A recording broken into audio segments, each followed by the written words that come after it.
90% of public investors have no idea about crime rates. You think the lower the better? No, it depends on what type of crime it is.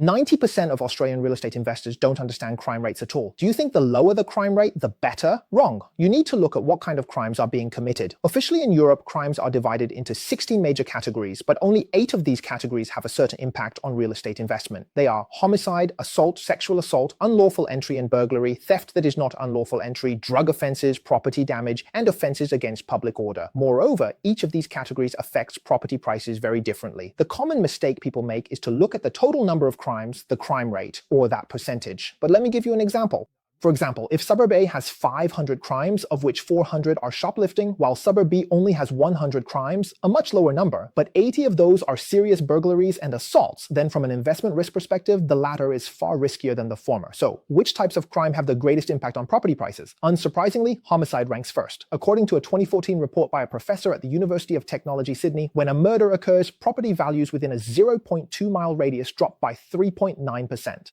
This is easy to understand. A homicide is a huge psychological blow to anyone. The second most impactful crime is the production of illegal drugs. Unlike other crimes, the process of making drugs produces intense volatile chemicals, which seep into walls, wood, carpets, curtains, and every corner, continuing to release toxins for many years and can even cause cancer. The most fatal aspect is that, in many insurance policies, illegal activities caused by tenants are not covered. This means if your property is ruined and it affects your neighbors, the insurance company won't pay a cent. It's all your loss. Burglary only ranks third. According to data from the Australian Bureau of Statistics, about 2.4% to 3.5% of households nationwide have experienced a break-in or attempted break-in. If an investor encounters a burglary, it's highly likely that the tenant will move out. Frequent tenant turnover, advertising costs, and vacancy rates all cost money. To attract new tenants, you might also need to install security cameras and other measures which are additional expenses. As for other crimes, such as graffiti, shoplifting, or domestic violence, although these are also crimes, statistically speaking, they have nothing to do with property prices. If a wife hits her husband or a husband hits his wife inside their home, what does that have to do with you? Even taking it a step further, according to a professional report from 2018, there is no correlation between property prices and crime rates in different areas of Melbourne.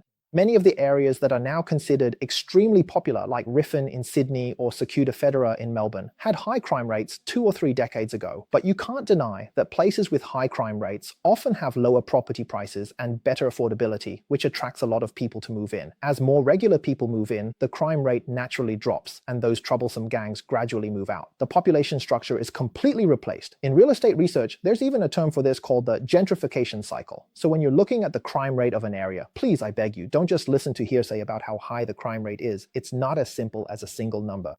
It's a very complex system. Finally, let me share 2 websites with